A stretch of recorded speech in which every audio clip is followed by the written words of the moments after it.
J'ai le plaisir d'accueillir Chloé Claire.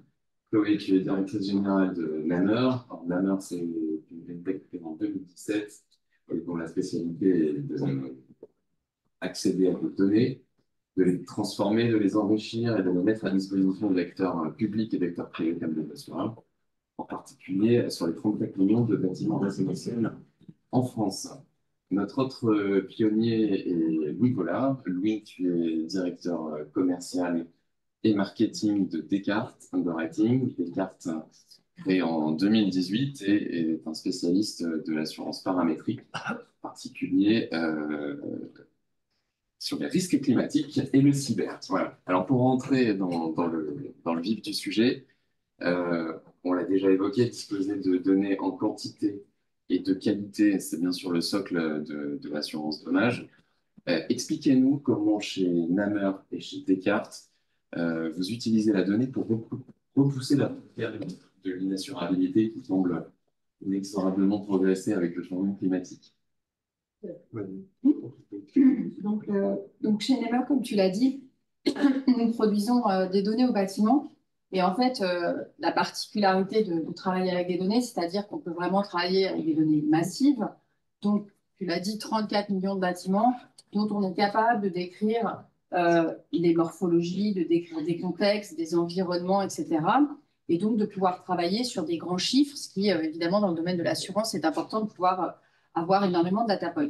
Mais là où ça va être très pertinent, c'est quand on utilise ensuite la puissance de l'IA pour regarder précisément et être capable d'évaluer, tout à l'heure, Catherine en parlait, cette exposition, cette vulnérabilité de manière hyper personnalisée. Ça veut dire quoi? Ça veut dire être capable de, grâce à de la computer vision, de définir quels sont les canopées d'arbres autour d'une habitation, définir quelles sont les typologies de toiture, s'il y a des panneaux solaires installés qui n'ont pas été déclarés ou des choses comme ça.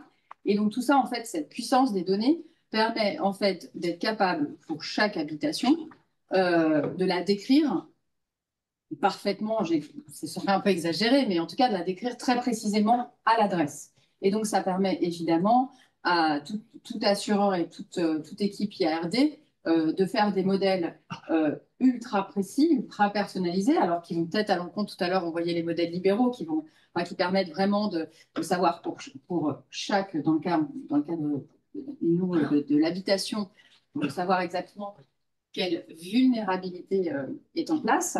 Mais ce qui est intéressant aussi, c'est que dans le cadre des données, tout ça est interopérable, puisque dans notre cas, nous, par exemple, c'est à l'adresse. Et donc, à l'adresse, vous avez une forte interopérabilité, ce qui permet aussi de croiser les risques, ce qui n'est pas habituel. Souvent, on les travaille de manière silotée. Mais aujourd'hui, l'intérêt en fait de la donnée, ça va être aussi d'avoir ce regard global qui va peut-être justement permettre de mitiger certains risques inassurables et de passer aussi à plus de prévention dans le cadre de, en fait, enfin, pardon, si je reprends sur les habitations, on travaille beaucoup sur l'atténuation climatique, hein, donc ça veut dire la décarbonation, c'est-à-dire il y a beaucoup d'aide sur tout ce qui est rénovation énergétique. Et on peut imaginer que grâce à cette interopérabilité, on pourrait prendre ça en ligne de compte, on pourrait prendre les risques climatiques en ligne de compte pour être capable en fait de travailler à la fois atténuation et adaptation. Donc, tout ça pour dire en fait la, la, la puissance des données aujourd'hui, c'est l'hyper-personnalisation d'un aléa, d'une vulnérabilité, qui permet ensuite à tout assureur de faire ses propres modèles de risque et donc d'être capable de beaucoup mieux, je dirais, prévenir, on va en parler par la suite, mais aussi de repousser cette frontière de l'inassurabilité sur un certain nombre de vulnérabilités vraiment beaucoup plus à risque, mais plus des larges expositions du genre 50% des habitations aujourd'hui en France sont à risque d'inondation ou à risque de retrait et gonflement d'argile. Bah, là, en fait, on peut vraiment regarder ceux qui sont particulièrement à risque et donc réduire le champ de l'inassurabilité par là. Merci beaucoup. C'est clair qu'on a besoin de plus de NEMR, plus gros, plus mondiaux, euh, parce qu'il y a cette maîtrise de la donnée et NEMR va très loin finalement dans l'évaluation à la fois du problème de hasard, de l'aléa, qui a été nommé différemment tout à l'heure, et pour aller jusqu'à l'exposition de la vulnérabilité. Il y a besoin de beaucoup de données pour processer ce dérèglement climatique. Force est de constater, le modèle français, il fonctionne bien, il est très hybride, ça a été très bien expliqué tout à l'heure. Pour autant, il y a des trous dans la raquette, même dans le modèle français. La grêle ne fait pas partie du régime CatNat, certaines formes de tempêtes non plus. Enfin, les trous seront bouchés petit à petit, mais avec une espèce de péréquation globale calculée comme on le fait dans le modèle français, où on vient compenser et du jour au lendemain dire que ça passe de 12 à 20 dans les primes dommages, et on rattrape un peu le temps comme ça en créant quelque chose qui est assez vertueux. Le monde entier fonctionne pas comme ça, il fonctionne plutôt pas du tout comme ça même. Il y a des niches, chaque État plus ou moins riche s'est saisi d'un certain nombre de niches, il y a travaillé. Le régime indien agricole est plutôt en partie subventionné, en tout cas aidé et bien traité. Il y a un fair plan contre les feux de forêt en Californie, même si les Américains ont une très fâcheuse tendance à maintenir les privés, les assureurs privés dans le game en leur disant qu'ils n'ont pas le droit de sortir, chacun doit quand même contribuer. Donc bref, il y a plein de modèles hybrides, mais il y a beaucoup de trous dans la raquette. Et pour les combler, on a besoin de données. On a besoin de données pour, comme tu le disais, comme ça a été dit, mieux comprendre l'aléa et mieux l'appréhender. Et croyez-moi, on bosse depuis très longtemps sur les cyclones, donc Hurricane, North America, bassin caribéen, sur les typhons, la maîtrise du risque sur le quake, sur le tremblement de terre, en tout cas, même si on le prévoit pas, en tout cas on le prévoit pas encore. Euh, Elle est là. On sait aussi assez bien évaluer la vulnérabilité des actifs dans les régions très sujettes au tremblement de terre slash riches. La vulnérabilité des actifs au Maroc ou en Turquie était très mal évaluée, globalement très sous-évaluée. Euh, donc, sur la partie module de hasard, comme on l'appelle, on a besoin de beaucoup de données pour maintenant modéliser mieux le risque de grêle. Il y a quand même une probabilité d'occurrence qui a augmenté. Il y a des grêlons dont la taille augmente, c'est manifeste. On ne sait pas combien de temps ça durera, je ne sais pas. En tout cas, la photo actuelle, elle est sur quelques années, elle est manifestement en augmentation forte. Les derecho, c'est des nouveaux phénomènes qui apparaissent à des endroits où ils n'apparaissaient pas avant. C'est connu depuis les US. C'est un phénomène de tempête mi-convectif, mi-straight line qui dure longtemps. Ça peut durer plusieurs jours et se balader de manière très très erratique. À modéliser, c'est infiniment complexe. Le cheminement d'un feu de forêt, il y a besoin de beaucoup de données pour computer, pour processer un feu de forêt, comme il est arrivé au Canada, comme il est arrivé à Hawaï, comme ça arrivera, comme c'est arrivé en France et comme ça arrivera malheureusement en Scandinavie dans les années prochaines. C'est juste une certitude, on ne sait pas quand, mais ça va arriver. C'est extrêmement complexe, ça dépend de la topographie, de la sécheresse du sol. Un pin, ça brûle beaucoup mieux qu'un feuillu. La Scandinavie, je ne vous fais pas le dessin. Et le feuillu qui brûle le mieux, c'est le bouleau. Donc, regardez la gueule d'une forêt scandinave et vous saurez à peu près l'ampleur du phénomène. Et s'il y a un petit coup de vent conjugué, on sera bien. Donc, on a besoin d'une infinité de data pour réussir à faire ça. On a besoin de data de qualité et chacun dans la chaîne de valeur doit trouver sa place. Je conclurai juste sur la partie data pour comprendre et essayer d'améliorer les modules de prévision de ça. On a besoin de climatologues, on a besoin d'actuaires, on a besoin de gens qui vont regarder le phénomène physique en tant que tel et l'évolution de ce phénomène physique, de ses corrélations entre la température de la surface de l'océan et non pas seulement l'apparition d'un hurricane, mais son intensité. Ce sont des gros problèmes qui ont été maintes et maintes fois soulevés par les assureurs et la SCOR en premier chef sur ces méga hurricanes qui peuvent couvrir non seulement un bout d'un pays, mais un pays entier, voire un continent demain. Donc, ces données, elles manquent de qualité et dans la chaîne de valeur aujourd'hui, moi j'ai le sentiment que c'est pas assez financé. Alors, je sais pas exactement à qui je parle, donc ça se trouve la personne pour financer ça là, fortement, mais c'est pas assez financé et on a besoin d'acteurs agiles qui vont et qui mettent de l'argent pour produire cette donnée de qualité et mondialement. Les frontières françaises n'ont pas tellement de sens dans le phénomène. On peut regarder, balayer un peu devant notre porte, essayer déjà de bien le faire, mais c'est quand même mondial. Et le deuxième point, et la donnée là, elle est beaucoup plus co-construite et c'est encore plus complexe, c'est la vulnérabilité pour évaluer les expositions. Et ça, les risk managers des entreprises, pour parler de notre type de clientèle chez Descartes, ils sont en plein exercice de cette évaluation de l'exposition à ce risque climatique qui s'accroît. L'interdépendance des sites, des fournisseurs, des clients crée encore plus de problèmes parce que vous pouvez être disrupté pour un problème de fournisseur impacté par un dérèglement climatique. Vous voyez l'ambition de cette mesure et d'assessment de cette vulnérabilité.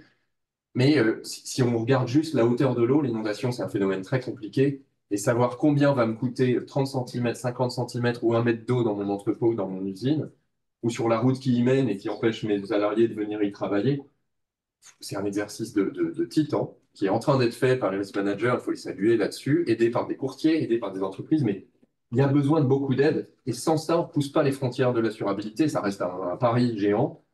Et l'assurance jusque-là, avec cette espèce de modèle global de mutualisation fonctionnel, et demander à un assureur dommage traditionnel combien est pricé le risque de grêle dans sa couverture, et ben, vous aurez la même tête que celle que je viens de faire et c'est pas grave, mais c'est extrêmement compliqué. Ou alors vous aurez deux personnes dans la même équipe qui diront des choses très très différentes parce que l'un le percevra fort et l'autre moins. Donc personne n'a fait n'importe quoi, mais on est obligé d'évoluer et d'aller péril par péril, essayer de mesurer ça. Et il y a des choses qui existent, il y a des choses disponibles et sans ça, en tout cas, il n'y a pas de transfert de risque possible. Et il n'y a même pas finalement de prévention et d'orientation vers une prévention de qualité. Merci. Donc, vous avez tous les deux illustré l'importance d'avoir des données à une maille plus fine, des données de meilleure qualité. Si on bascule sous l'angle de la mitigation de l'impact du risque, quels sont les enjeux que vous voyez chez Namer et Descartes en termes de prévention? La prévention, enfin, quand on parle d'inassurabilité, je disais tout à l'heure, finalement, on va pouvoir. En fait, pourquoi ça devient inassurable? Parce qu'en fait, le risque est avéré et qu'un assureur, il sait couvrir des aléas, pas des risques avérés qui vont vraiment se passer. Et aussi bien pour les forêts scandinaves que sur des inondations à répétition ou du retrait et gonflement d'argile sur le territoire français, on sait que ça s'accélère et on sait que c'est avéré. Maintenant, quand on sait que c'est avéré, justement, ces données qui nous permettent de faire des scorings sur de la vulnérabilité par risque vont nous permettre de pouvoir vraiment cibler la prévention. Donc, en fait, l'idée, c'est d'être capable de faire aujourd'hui des scorings, aujourd'hui à date, quand on a la vulnérabilité d'un bâtiment. Si je prends l'exemple du retrait et gonflement d'argile, ce sera en fait par rapport on prend un lotissement de maisons individuelles. Il y a des maisons qui sont bien plus à risque, celles qui sont biscornues, celles qui ont plus d'arbres autour, celles qui sont dans des pentes, etc. Donc on connaît les phénomènes aggravants et donc on va pouvoir en fait être capable d'aller parmi tous dans ce lotissement qui est tout à risque, mais qui sera peut-être pas couvert en plus par CatNat, mais c'est encore un autre sujet, on va pouvoir aller faire de la prévention sur les plus exposés. Et là, en fait, je pense qu'il y a quelque chose à repenser aujourd'hui dans le sens où jusqu'à maintenant, on parlait d'aléas, on parlait un peu, enfin pour les particuliers, c'était un peu la faute à pas de chance, voilà. Aujourd'hui, l'accélération des phénomènes climatiques et pour reprendre de nouveau inondations RGA qui sont vraiment les plus forts, on est capable de mesurer le scoring de risque actuel, le scoring de vulnérabilité actuelle, le scoring projeté, puisque justement plein de climatologues au GIEC nous font des simulations et on prend les moyennes et puis les pires, mais on sait qu'on sera sûrement dans les pires. Et ensuite, on va en fait être capable par la suite d'évaluer. Nous, on fait de la R&D là-dessus, par exemple, sur le retrait et gonflement d'argile, en partenariat avec des organismes comme le BRGM. En fait, ce qui est fort dans les modèles et dans la puissance des données, c'est qu'on est capable d'avoir le passé, donc la sinistralité, etc., et d'avoir des modèles projectifs climatiques. Et se dire, en fait, toutes ces maisons qui ont eu, par exemple, des dégâts, elles ont combien de cycles de sécheresse dans le passé, quelle intensité, quelle fréquence, et toutes ces maisons construites après les années 70, quels sont encore leur nombre de cycles qu'elles ont déjà passé, ou elles n'ont pas encore, par exemple, fissuré, et donc combien de cycles elles vont pouvoir fissurer. Enfin, vont pouvoir. Non, elles devraient fissurer, de par la nature et de par ce qui a été déjà avéré dans le passé. Et en fait, là, c'est plus trop un problème d'assureur, c'est un vrai problème plutôt de société, de se dire, si à partir des données, on est capable de dire, cette maison va fissurer s'il y a 2 phénomènes extrêmes ou 3 fois un phénomène, une fréquence de sécheresse qui arrive, eh bien, qu'est-ce qu'on fait pour les gens qui habitent dans cette maison? Et est-ce qu'on est tous d'accord que faire de la prévention, ça coûte quand même moins cher que de réparer? Sauf qu'aujourd'hui, il n'y a pas d'incentive à la prévention. Il n'y a pas de... Donc là, il y a une réponse plutôt de l'écosystème global. Pour moi, il y a les assureurs à qui on dit, bah voilà, vous passez de 12% à 20% sur la prime CatNat, mais on n'a pas réfléchi à se dire, est-ce qu'on ne pourrait pas financer, enfin, je pense que ça a été réfléchi, j'exagère, finançant cette prévention de la même façon qu'on finance aujourd'hui à marche forcée la rénovation énergétique. On a financé l'atténuation, finançons l'adaptation, et pour reprendre ce que je disais tout à l'heure, finançons-les ensemble, parce qu'aller faire de la rénovation énergétique avec des plaques de plâtre en intérieur avec un fort risque d'inondation avéré, eh ben, vous êtes sûr que dans 3 ans, votre isolation par l'intérieur, il faudra la rechanger et donc tout de suite mettre des matériaux qui vont être hydrofuges tels que du ciment. Et donc en fait, aujourd'hui, pour moi, il y a vraiment à se mettre en écosystème avec les financeurs, les banques qui doivent financer le crédit conso pour la prévention, les assureurs qui, qui mettent au pot au lieu de mettre pour réparer, mais qui mettent en amont sur cette prévention, et puis bah, l'État qui, sous forme de régulation et qui va emporter. On l'a vu pour la réno énergétique, ça fonctionne dès lors qu'il y a de la réglementation, donc allons-y. Si. Et oui, sur peut-être la prévention dans l'assurance cyber. Alors, sans prévention, il n'y aura pas du tout d'assurance cyber. Il faut s'imaginer que le transfert de risque dans l'assurance cyber, ça vient boucher les 5% de trous résiduels sur le risque cyber ou, un risque de pointe. Je pense qu'il ne faut pas l'imaginer autrement, l'assurance cyber. De toute façon, les hackers cavalent bien devant les assureurs. Euh, la compréhension du phénomène, elle sera toujours parcellaire, elle sera toujours insuffisante. En tout cas, c'est ma vision des choses. Et donc, je pense que l'incitation, enfin, la prévention est la mère de toutes les batailles en cyber, et sans ça, point de salut, et point d'assurance satisfaisante. Donc, ça rend l'assurance possible et aussi acceptable dans ces termes. Sans ça, il n'y a pas d'acceptabilité, ce sera beaucoup trop cher, et même en pricing, on court après un risque qui est au-dessus de ça.